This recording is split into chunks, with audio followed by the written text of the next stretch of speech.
para todos os públicos.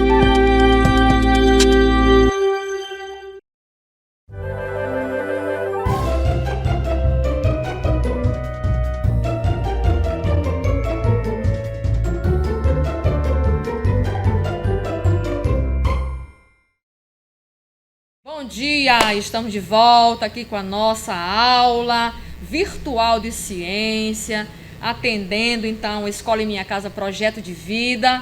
Vamos começar a semana agradecendo a Deus por mais um momento de vida, de saúde. E aqui a tia Clemilde, vamos começar o nosso componente curricular de ciência, primeiro ao terceiro ano. E hoje vamos falar a respeito do ciclo de vida das plantas. Como nós sabemos, né? As plantas são seres vivos e, por ser seres vivos, eles participam de um processo chamado nascer, crescer e morrer. E nós chamamos isso de ciclo de vida.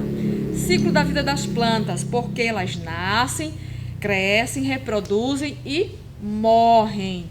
Então, nesse contexto, a maioria das plantas nascem, crescem, reproduzem e morrem nesse sistema. Elas vão nascer através de sementes. E que plantas são essas que nascem através de semente? Pois a maioria delas nascem desse modo, alguns através de mudas, né? Mas a maioria são através de sementes. Portanto, as plantas, para serem completas, elas vão precisar participar do seu contexto, que é ter raiz, caule, folha, flores e frutos. Isto é, o corpo em desenvolvimento. As plantas que, na sua maioria, possuem desenvolvimento através de sementes, elas vão participar desse processo em suas raízes, caules finos, as folhas, para que haja desenvolvimento, como a gente observa aqui na nossa imagem, tá certo? Muito bem. E aí vai surgir na sequência as flores, os frutos e também as sementes, quando a planta tem a parte completa.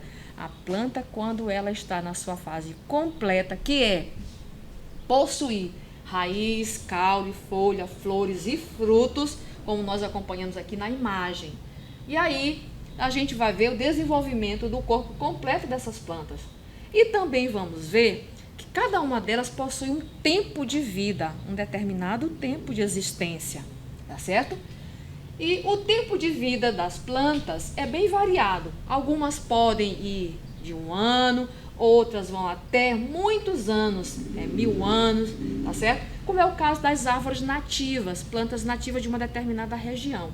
As plantas nativas, elas duram mais ou menos, na sua longevidade, de 50 a 100 anos, que é o caso dos ipês, nas suas mais variadas formas, ipê amarelo, ipê roxo, ipê branco, certo? Outras plantas possuem um tempo de vida bem curto e podem viver menos de 1 ano.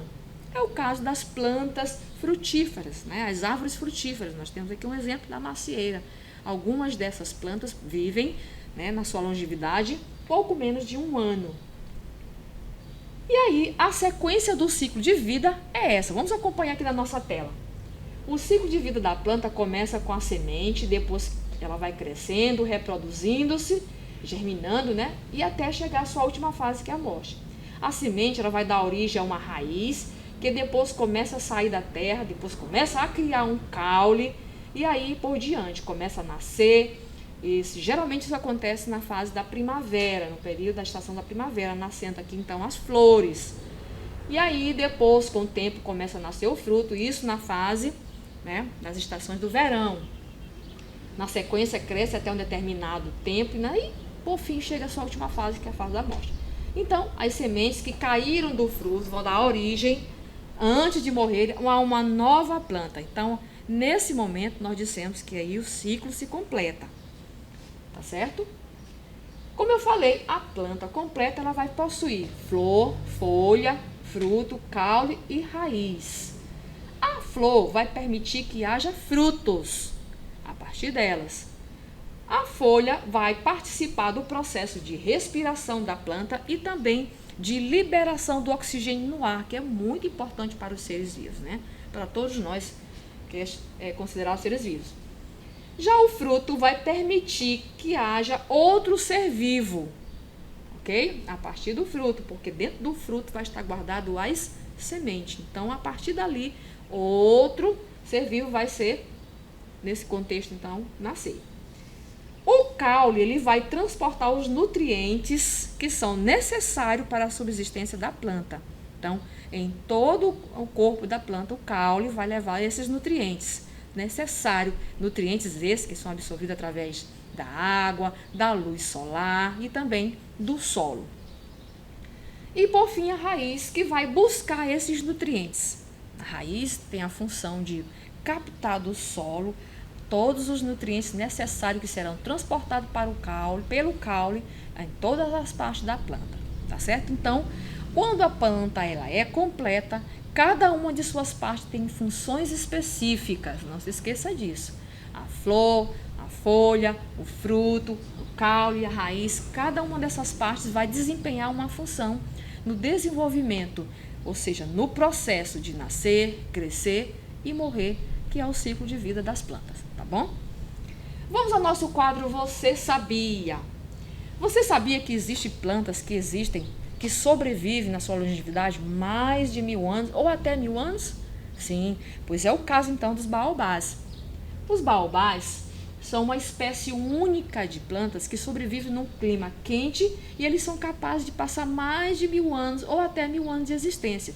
Eles são provenientes das savanas africanas, eles possuem o seu tronco largo e esse tronco é capaz de abrigar uma enorme quantidade de água, tá certo? E por isso, na sua estrutura, ele vai armazenar essa quantidade de água, vai crescer rápido e ao mesmo tempo vai atingir idades bem elevadas, como eu disse, eles podem chegar até 2000 anos de existência, olha só, muito bem. A água ali armazenada nos baobás vai atingir dimensões gigantescas sem sofrer estresse hídrico, porque ele está guardado ali aquela quantidade de água dentro do seu tronco. Então, ele não vai sentir necessidade de água, se ela já está armazenada por lá. Então, aí ele vai desenvolver e vai chegar até 9 metros de diâmetro. Bem interessante isso, né, turminha? Muito bem.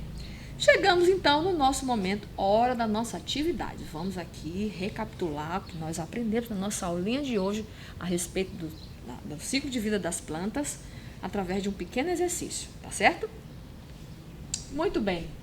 Questão de número 1. Enumere as cenas de acordo com o ciclo de vida das plantas. Vamos aqui enumerar como é que começa a sequência de vida de cada uma delas. Bom, aí nós começamos. Será que é da semente? Será que é do caule? Será que é das folhas, das flores, né? Vamos lá, começamos então através da semente. Esse é o processo onde inicia-se o ciclo de vida, através da semente. Agora, algumas plantas, eu quero deixar aqui bem claro, que algumas plantas começam o seu processo de vida através das mudas, né?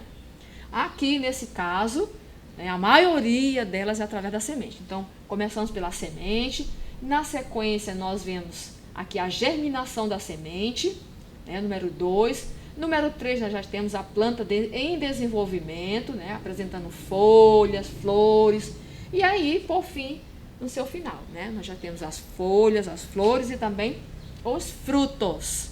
Então, esse é o processo de ciclo de vida da planta. Questão de número 2. As sementes ficam dentro dos frutos, mas quando elas caem sobre o solo, elas podem fazer o quê? Elas vão participar de um processo que vai originar, que vai dar origem a uma outra plantinha. Que processo é esse? Aí eu tenho a opção A, germinação ou frutificação. Nós temos então a opção A, que é a germinação. Então, quando elas vão cair no solo, elas vão germinar, elas vão dar origem a uma nova plantinha para que haja desenvolvimento, tá certo? E o processo é esse aqui. Através da semente, vai germinando até que ela consiga ter o tronco, né, o caulezinho, as raízes, folhas, flores e frutos, chegando ao seu final. Muito bem, turma, e é esse a nossa aula de hoje. Quero deixar então aqui um forte abraço, convidar vocês para um próximo encontro, tá certo? Boa semana para todos. Até o próximo encontro.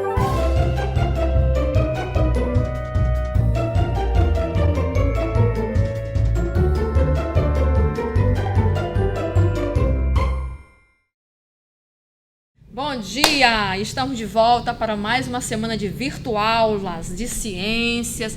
Aqui é a tia Clemilde estendendo um bom dia, uma excelente semana para todos vocês. Vamos começar nossa semana agradecendo a Deus e também com um novo componente curricular, né, com um novo conteúdo de ciência, na verdade, cujo projeto ainda é a Escola Minha Casa Projeto de Vida. Nós estamos, então, estendendo nossa aula de hoje, falando a respeito do ciclo da água. Muito bem, o ciclo da água. Vamos aprender na nossa aula de hoje o que é o ciclo da água na natureza, tá bom? Muito bem, nós já sabemos que o ser humano e a própria natureza, existe uma quantidade excessiva de água, né, no universo, no planeta e também no corpo humano, né? 70% do nosso organismo é água, 70% do planeta também é água. Portanto, não é à toa que nós chamamos esse planeta de planeta água, porque a água na natureza ela é importante para a sobrevivência dos seres vivos. A água na natureza também ela vai passar por vários estados físicos, nós vamos conhecer aqui. Por isso nós dizemos que a água está sempre em movimento, porque ela passa de um estado físico para outro, mostrando assim essa movimentação. E através do ciclo da água na natureza, nós vamos ver alguns processos aqui. Basicamente, o que é o ciclo da água? Corresponde, vamos aqui na nossa tela. O ciclo da água corresponde ao conjunto de mudanças de lugar e de estados físicos que acontece com a água ao longo do tempo. Portanto, essa mudança de um estado para outro da água, ela vai constituir-se, então, ciclo da água na natureza. A água está sempre em movimento, mudando de um lugar para outro. Então, esse evento também é chamado de ciclo hidrológico. Ciclo da água também é chamado de ciclo hidrológico, por conta dessa mudança de um estado para outro. Mas em estados físicos, ela vai sair de um estado sólido para o líquido, do líquido para o estado gasoso e assim sucessivamente. Então, nós compreendemos que a água possui 3 estados. Primeiro estado físico da água, ou 3 formas da água. O estado sólido, líquido e gasoso. Nós encontramos a água na natureza nesses 3 momentos, nessas 3 fases. Na fase sólida, quando ela está no formato de gelo, lá nas geleiras, né? Também lá na nossa forminha, no nosso congelador. Então, ali dizemos que a água está no estado sólido, tá bom? Quando a água é encontrada nos rios, nos mares, nos lagos, na torneira, né, no nosso chuveiro, dizemos que a água está no estado líquido. E quando nós encontramos a água no vapor, quando estamos cozinhando, aquela água que sai aquele vapor, ou então quando transpiramos, ou então no formato de nuvens, né, ela está no estado gasoso. Portanto, a água ela participa então de 3 momentos, de 3 fases ou de 3 formas.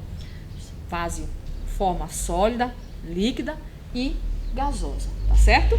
Isso aqui é importante porque a gente precisa compreender que esses 3 estados, eles vão participar do processo que nós chamamos de ciclo hidrológico, tá? Ou ciclo da água na natureza. Bom, para que isso aconteça, primeiramente eu preciso entender que esse ciclo hidrológico, ele vai acontecer em 5 momentos, tá? A gente vai ver isso aqui agora. A partir desse momento, a água nas suas 5 fases. Na fase de condensação, solidificação, evaporação, precipitação e infiltração. Vamos lá. Condensação, a água na sua fase de condensação é quando ela vai passar do estado gasoso para o estado líquido. Dizemos então que ela está na fase de condensação. A água está condensada.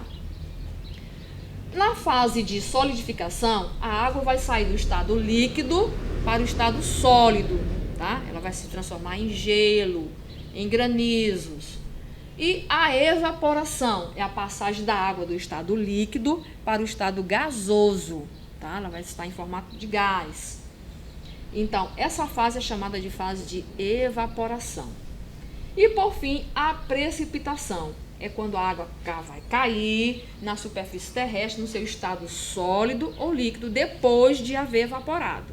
Então, compreender as fases do ciclo da água é necessário para que a gente compreenda também o ciclo hidrológico, tá? Ou o ciclo da água na natureza. Muito bem. Como é que acontece tudo isso? Primeira fase, a fase de evaporação. E aí nós temos as águas dos rios, dos mares, dos oceanos, dos ribeirões. Eles vão então, por ação do sol, calor do sol, eles vão evaporar.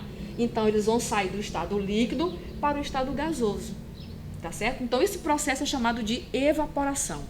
A água do rio, a água dos mares, a água dos oceanos vai evaporar por ação do calor do sol, ok? Então, vai se transformar em gás e desse modo vai subir até a atmosfera. Essa é a primeira fase. E aí nós temos a segunda fase, que é a fase de condensação. O vapor da água vai esfriar, vai acumular na atmosfera, certo? Ele subiu, agora ele vai esfriar, ele vai acumular na atmosfera em forma de nuvens ou nevoeiros. E aí, essa formação de nuvens, nevoeiros, vai pesar. E aí ela vai cair novamente, tá certo? Nesse momento que ela vai condensar, se juntar, ela vai se transformar no estado gasoso. Então, nesse momento, ela vai passar do gasoso para o líquido, sendo que essas gotinhas de água que estão lá suspensas no ar, mais à frente elas vão se precipitar, elas vão pesar e vai cair no formato de chuva. É o que nós chamamos de precipitação.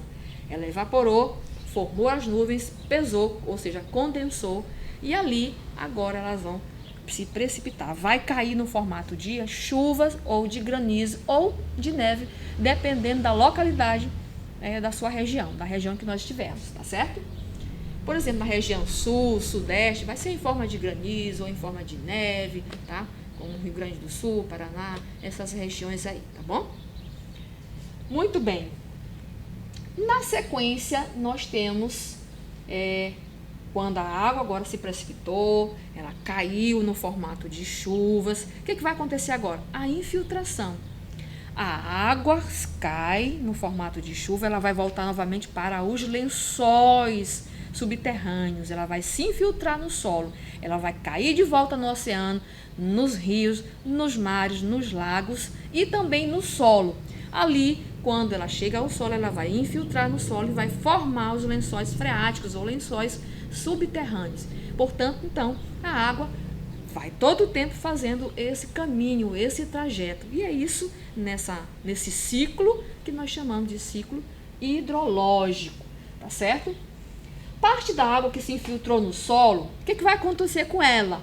Ela vai ser absorvida pelas plantas. Lembra que eu falei que nesse processo as plantas, através das raízes delas, vai sugar, ela vai buscar os nutrientes. E um dos nutrientes da planta é a água que está lá nos lençóis subterrâneos, nos lençóis freáticos. Então, nesse momento, o que vai acontecer? Quando a planta busca a água que está lá no subsolo, ela conduz através do caule e aí chega até as outras partes da planta. O que vai acontecer? Ela vai participar de um processo chamado de transpiração, porque agora a planta vai fabricar o oxigênio, né? Ela vai transpirar, ela vai jogar essa água para o ar novamente. Então, esse é o processo do ciclo hidrológico ou ciclo da água na natureza, tá bom? Basicamente é isso.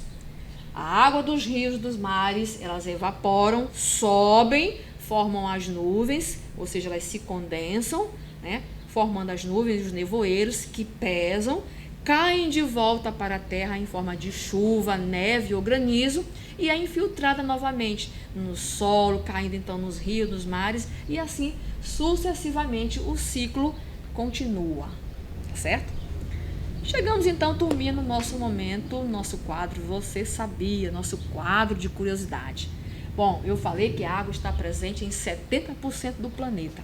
Isso é verdade, porque 70% do nosso planeta é água e 30% do restante constitui então o solo onde nós pisamos, né?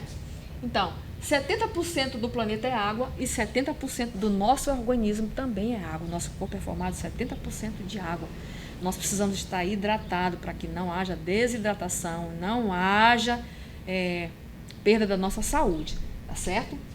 Mais de 2/3 da superfície da Terra, ou seja, cerca de 71% está coberta então por água. Por isso que nós dizemos que o nosso planeta é um planeta água. Muito bem, turminha, vamos aqui então recapitular a nossa aula de hoje através de um pequeno exercício, tá bom? Questão de número 1, hora da nossa atividade.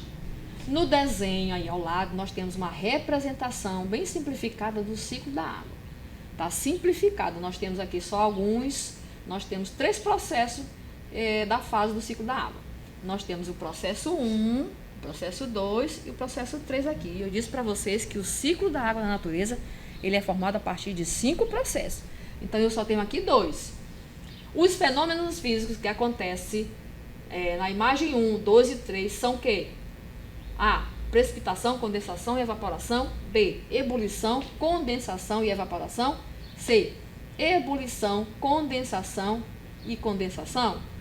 Letra D. Condensação, precipitação e evaporação. Então, quais desses pontos aqui, né, acontece? Quais desses, nessa representação, quais são os fenômenos físicos que acontecem na representação 1, na 2 e na 3?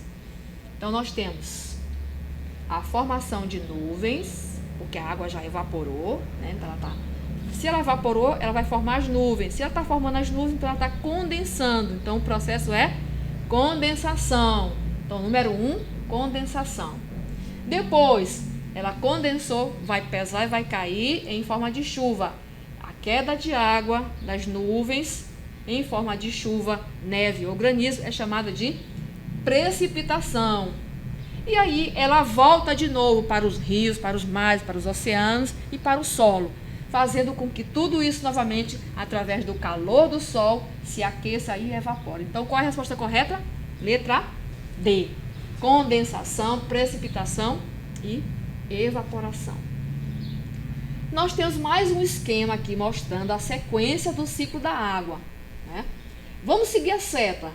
Vamos completar aqui esse ciclo através desses 3 pontos dos estados de fase do ciclo da água: precipitação, vaporização e condensação. Então, por onde começamos? Seguimos a seta. Então, seguindo a seta, o primeiro processo é de evaporação. A água dos rios, dos mares, dos lagos evaporam, se condensam, formando as nuvens ou os nevoeiros.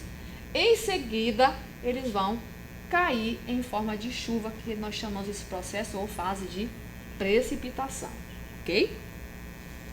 Muito bem, mais uma vez, observe o quadro, vamos enumerar a sequência da história do ciclo da água. Aí nós temos 2, 1, 4, 3, vamos só organizar aí como é que acontece cada coisa.